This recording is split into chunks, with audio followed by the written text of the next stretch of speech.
नमस्कार, आप देख रहे हैं इंडिया वॉइस। मैं हूं आपके साथ रिया डंगवाल। देवभूमि समाचार में आपका स्वागत है। बुलेटिन की शुरुआत करेंगे देवभूमि की खबरों के साथ।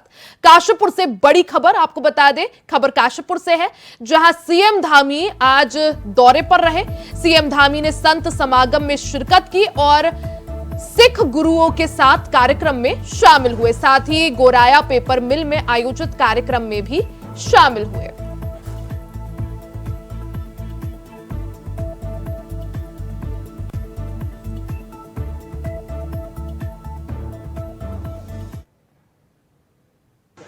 कि खालसा पंथ केवल एक पंथ नहीं है, यह देश और धर्म की रक्षा के लिए गुरु कृपा से निकला हुआ एक प्रकाश पुंज है, जो हमेशा अंधेरे को छांटते हुए प्रकाश को दिखाने का काम करता है, रास्ता दिखाने का काम करता है, हमारे मार्ग को सरल बनाने का काम करता है।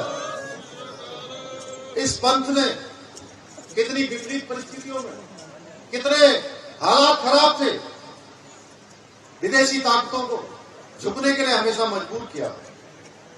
पवित्र हेमकुंड साहब की जो यात्रा चलती है, पवित्र हेमकुंड साहब की यात्रा, उस यात्रा में 3 दिन 4 दिन लग जाते हैं।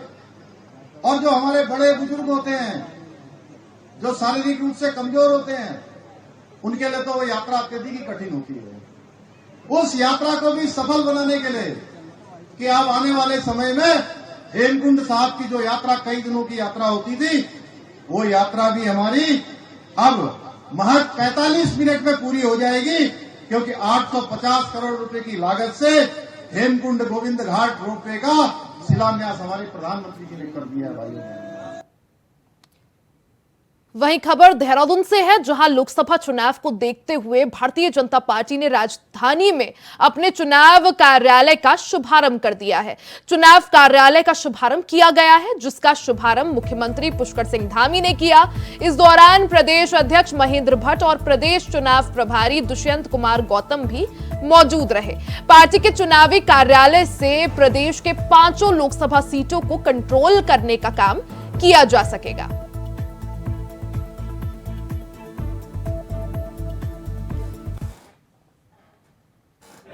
मोदी जी को समर्थन और वोट देने के लिए 19 तारीख का बहुत ही बेसब्री से इंतजार कर रहे हैं, इच्छा कर रहे हैं कि 19 तारीख का मतदान का दिवस आए और सारे लोग इसको एक उत्सव के रूप में मनाएंगे, एक त्योहार की तरह मनाएंगे। और बड़े अंतर से यहाँ से 5 सीटें भारतीय जनता पार्टी जीतेगी और हमारे प्रधानमंत्री जी तीसरी बार देश के प्रधानमंत्री बनेंगे। भारतीय जनता पार्टी ने उत्तराखंड में अपने चुनावी कार्यालयों को खोलने की दिशा में कदम बढ़ा दिए हैं। मुख्यमंत्री पुष्कर सिंह धामी ने देहरादून में चुनावी कार्यालय का शुभारंभ किया, जो प्रदेश की 5 लोकसभा सीटों की मॉनिटरिंग करेंगे। इस पर ज्यादा जानकारी दे रहे हैं हमारे संवाददाता अभय कैंतुरा। लोकसभा चुनाव को देखते हुए बीजेपी ने अपने चुनाव कंट्रोल को और व्यापक रूप से मैक्सिमम तक पहुंचाने का काम यहाँ पर कर दिया है। 5 लोकसभा सीटों का चुनावी कंट्रोल सीधे तौर पर देहरादून से जुड़ा। देहरादून में पार्टी ने निजी होटल में अपना चुनाव कार्यालय यहाँ पर बनाया है। मुख्यमंत्री पुष्कर सिंह धामी ने उस चुनाव कार्यालय का शुभारंभ यहाँ पर करा।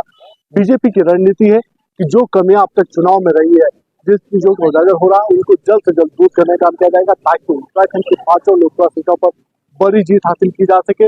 और ये बड़ी जीत प्रधानमंत्री नरेंद्र मोदी को सौंपा है। उत्तराखंड बीजेपी की तरफ से प्रयास यही है कि उत्तराखंड के हर लोकसभा सीट पर 5 लाख से ज्यादा मतों से जीत हासिल की जा सके, और उसके लिए लगातार प्रयास यहाँ पर बीजेपी कर रही है। कैमरामैन लक्ष्मण के साथ Abhay Kaintura, India voice, Dehradun. IAS Dilip Javalkar को उत्तराखंड के नए गृह सचिव का दायित्व मिल गया है। नए गृह सचिव के लिए राज्य के पैनल की ओर से 3 नामों का प्रस्ताव आयोग को भेजा गया था। आईएएस दिलीप जावलकर उत्तराखंड के नए गृह सचिव होंगे। चुनाव आयोग ने 3 नामों के पैनल में से जावलकर के नाम पर मुहर लगाई है। आईएएस दिलीप जावलकर सचिव वित्त का दायित्व देख रहे हैं। वहीं आयोग के निर्देश पर सचिव शैलेश बगोली का प्रभारी हटाया गया था। नए गृह सचिव के नाम पर अब मुहर लग गई है और आईएएस दिलीप जावलकर को नया गृह सचिव बनाया गया है।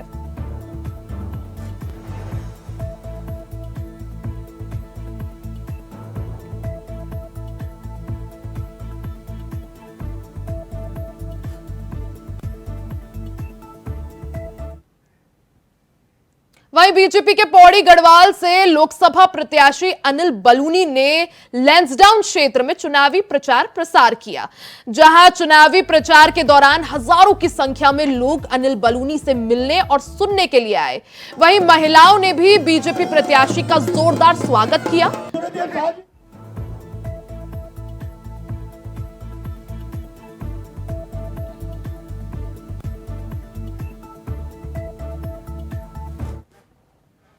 कोटद्वार में हुए बीजेपी प्रत्याशी अनिल बलूनी के रोड शो में विधानसभा अध्यक्ष रितु खंडूरी पर विपक्षी दल द्वारा आरोप लगाए जा रहे हैं। कांग्रेस नेताओं ने रितु खंडूरी पर बीजेपी के प्रत्याशी के चुनाव प्रचार में पार्टी की टोपी और झंडा लेकर चुनाव प्रचार करने का आरोप लगाया है और इस पर आपत्ति दर्ज कराते हुए उन पर विधानसभा अध्यक्ष पद की गरिमा का अपमान करने का आरोप लगाया है। उन्होंने मांग की है कि बीजेपी अगर लोकतंत्र पर विश्वास रखने वाली पार्टी है तो तुरंत विधानसभा अध्यक्ष ऋतुभूषण खंडूरी को इस्तीफा दे देना चाहिए। साथ ही उन्होंने राष्ट्रपति द्रौपदी मुर्मू और राज्यपाल गुरमीत सिंह से मामले की गंभीरता से लेने की भी मांग की है और विधानसभा अध्यक्ष रितु खंडूरी को पद से बर्खास्त कर देने की भी मांग की है।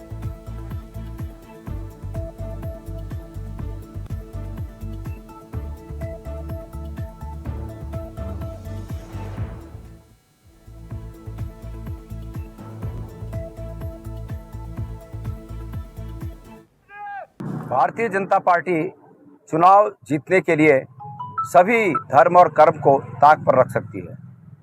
ताज़ा उदाहरण कल कोटद्वार में उत्तराखंड विधानसभा की सम्मानित अध्यक्षा जिस प्रकार से भारतीय जनता पार्टी की गाड़ियों में सवार होकर अपने लोकसभा के कैंडिडेट के लिए भाजपा के चुनाव चिन्ह पर प्रचार करती नजर आई, उससे यह लगता है कि इन्हें कोई फर्क नहीं पड़ता कि ये नैतिकता की मर्यादा को समझें।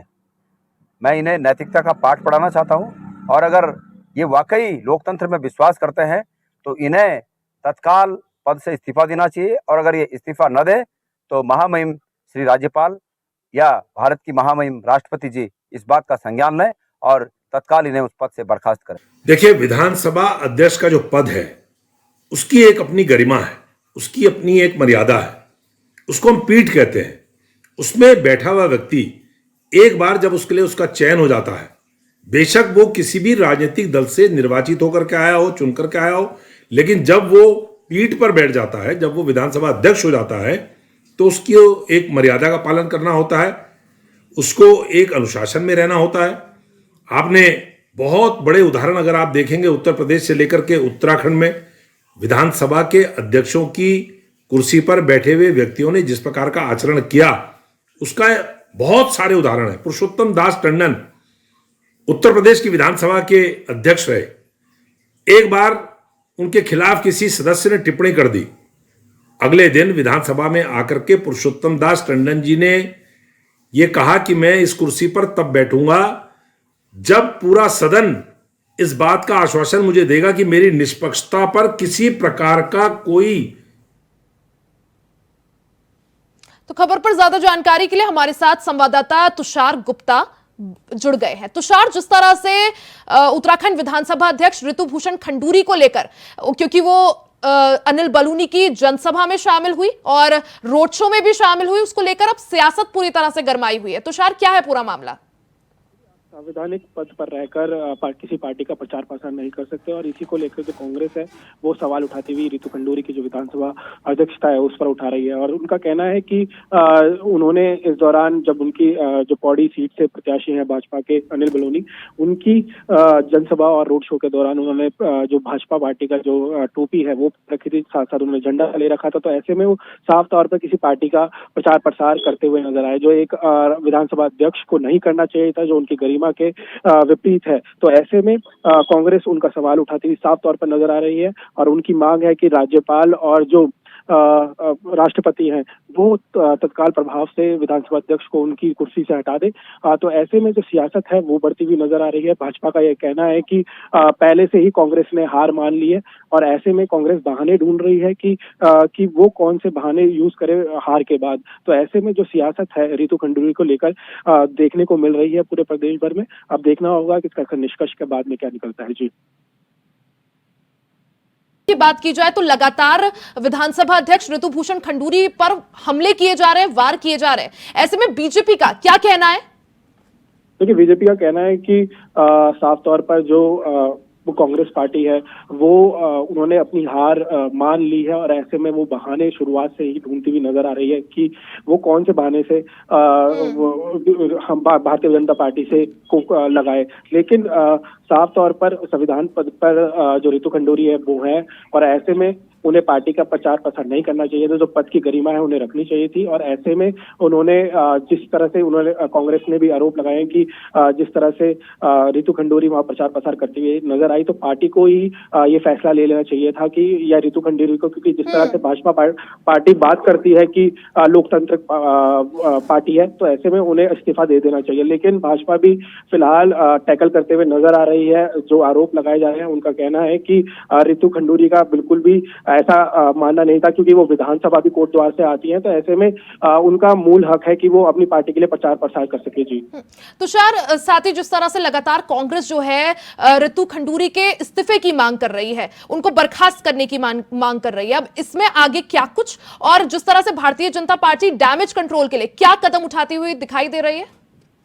देखिए, अगर बात की जाए तो पौड़ी सीट से जो प्रत्याशी रहे हैं भाजपा, मतलब माफ कीजिएगा, जो प्रत्याशी हैं भाजपा के अनिल बलूनी, उनकी रोड शो में देखने को मिला कि रितु खंडूरी उनके जो काफिले में है वो पार्टी का प्रचार प्रसार कर रही थी। लेकिन आरोपों का जो सिलसिला है उसके बाद देखने को मिला आज जो पौड़ी से ही प्रत्याशी हैं गणेश गोदिया कांग्रेस के, उन्होंने सबसे पहले आरोप लगाए।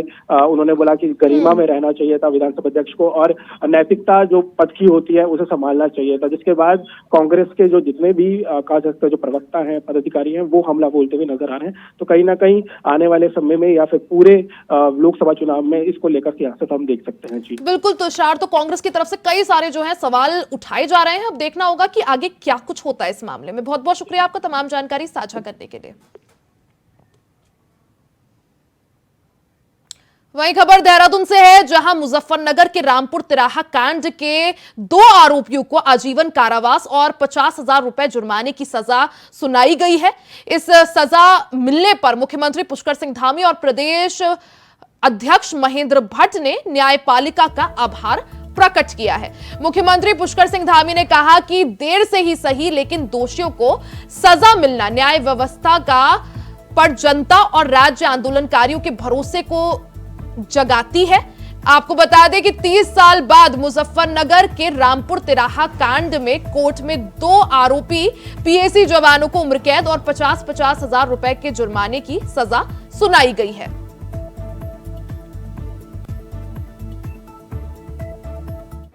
वास्तव में वो जो जघन्य जो कांड था, इस प्रकार से रामपुर तिराहे पर हुआ था। हर साल बरसी मनाने जाते हैं रामपुर तिराहा मुजफ्फरनगर में और हर बार ये संकल्प लेते थे कि इनके दोषियों को सजा मिलनी चाहिए। इसके लिए जो कानूनी प्रक्रिया जल्दी पूरी होगी। अब ये कानूनी प्रक्रिया आगे बढ़ी, दोषियों को सजा मिली। निश्चित रूप से उत्तराखंड आंदोलन में जिन लोगों ने अपना योगदान दिया है, अपना बलिदान दिया है, अपनी शहादत दी है, संघर्ष किया है, उनके उस समय के संघर्ष को आज न्याय व्यवस्था ने भी उचित ठहराया है। उनके परिवार में पूरे उत्तराखंड वासी इस निर्णय से स्वागत करते हैं। कांग्रेस पार्टी से टिहरी लोकसभा के प्रत्याशी जोत सिंह गुनसोला का मसूरी पहुंचने पर कांग्रेस कार्यकर्ताओं ने जोरदार स्वागत किया। इस मौके पर जोत सिंह गुनसोला ने शहीद स्थल पहुंचकर शहीदों को श्रद्धांजलि दी और अपनी जीत का दम भरा।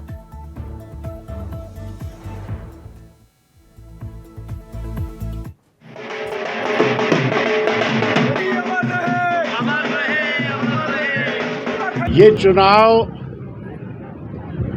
परिवर्तन का चुनाव है और वो परिवर्तन का चुनाव ये जनता की ओर से ये बात थोड़ा दिखने लगी है, आने लगी है कि हमको पूरे देश में परिवर्तन चाहिए और पूरे देश का परिवर्तन जो है टिहरी लोकसभा की पहली सीट होगी जो परिवर्तन के नंबर में पहले आएगी और टिहरी से परिवर्तन शुरू होगा और पूरे देश के अंदर परिवर्तन होगा।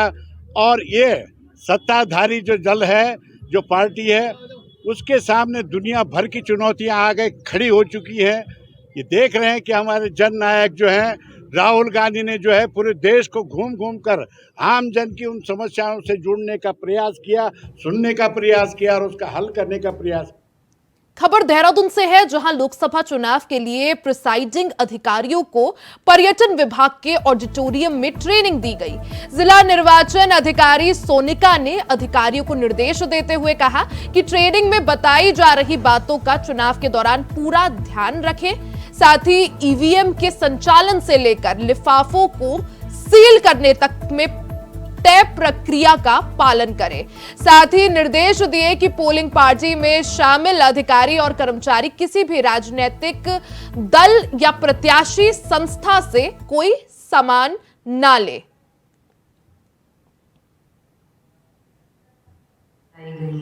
तो ये 3 आचार संहिता लगने के बाद हमारी टाइमलाइन होती है, उसके अनुसार जो 24 घंटे में, 48 घंटे में और 72 घंटे में हम लोगों को जो संपत्तियां होती हैं उनसे होर्डिंग्स और पोस्टर्स हटाने होते हैं। उसके अलावा भी डेली रिपोर्टिंग हमारी चलती है। हमारा एमसीसी का सेल, हमारा सीविजिल का सेल और जो हमारा कंट्रोल रूम है वो एक्टिवेटेड है जिस दिन से अनाउंसमेंट हुआ है। और आज हमारे जो पोलिंग पार्टीज़ हैं, जो पोलिंग पर्सनल्स हैं, उनकी पहली ट्रेनिंग चल रही है गढ़ी कैंट में और वहाँ पे ईवीएम्स की हैंड्स ऑन ट्रेनिंग प्लस जो हमारे डिटेल किस तरह से पोलिंग बूथ पे इलेक्शन कराना है उसकी ट्रेनिंग दी जा रही है। वहीं हरिद्वार में विवादित धर्म संसद के आयोजकों में शामिल रहे स्वामी यति नरसिंहानंद ने एक और धर्म संसद का ऐलान कर दिया है। हरिद्वार के सर्वानंद घाट पर मीडिया से बात करते हुए यति नरसिंहानंद ने कहा कि डासना पीठ पर धर्म संसद आयोजित की जाएगी। तो वहीं उन्होंने कहा कि सहारनपुर में दारुल उलूम द्वारा गजवा ए हिंद को लेकर फतवा जारी किए जाने से नाराज यति नरसिंहानंद ने चारों पीठों के शंकराचार्यों को पत्र लिखकर धर्म संसद में शामिल होने के लिए आमंत्रित किया है। पत्र हमें इसलिए लिखना पड़ा, हम विश्व धर्म संसद का आयोजन कर रहे हैं। विश्व धर्म संसद में हम दुनिया के सभी काफिर धर्म गुरुओं को बुला रहे हैं। वो सारे धर्म गुरु जो मुस्लिम नहीं हैं उन सबको बुला रहे हैं और हम उनसे चर्चा करना चाहते हैं कि इस्लाम का जिहाद धरती का कैंसर है, ये सारी धरती को ख़त्म कर देंगे। लेकिन हम बाहर वालों को बुलाएं उससे पहले हमें अपने बड़ों को बुलाना चाहिए। तो हमने परम आदरणीय जगत गुरु शंकराचार्य, चारों पीठों के जो हमारे धर्मगुरु हैं, चारों पीठों के जगत गुरु शंकराचार्य जी हैं, प्रमाणिक शंकराचार्य जी, प्रमाणिक परंपरा वाले। यूँ तो बहुत सारे नकली भी घूम रहे हैं, लेकिन जो जगत गुरु शंकराचार्य प्रमाणिक हैं चारों पीठों के, हमने उन सभी से ये अनुरोध किया है कि वो इस आयोजन में हमारा मार्गदर्शन करें, हमारा संरक्षण करें और हमें सभी जरूरी सहायता दें। हमने उनसे अनुरोध किया है और हम ये चाहते हैं कि शिव शक्ति धाम डासना में होने वाली ये धर्म संसद पूरी दुनिया को एक लाइट हाउस का काम करे। हम धर्म संसद हरिद्वार में करना चाहते हैं, लेकिन हरिद्वार में ये संभव नहीं है क्योंकि यहाँ कोई भी धर्माचार्य हमें अपना स्थान देने को तैयार नहीं है धर्म संसद के लिए। इसलिए हमें मजबूरी में ये धर्म संसद गाजियाबाद के डासना में करनी पड़ रही है। इसी के साथ उत्तराखंड की खबरों में फिलहाल के लिए सिर्फ इतना ही। खबरों का सिलसिला आगे भी जारी रहेगा, बने रहे हमारे साथ।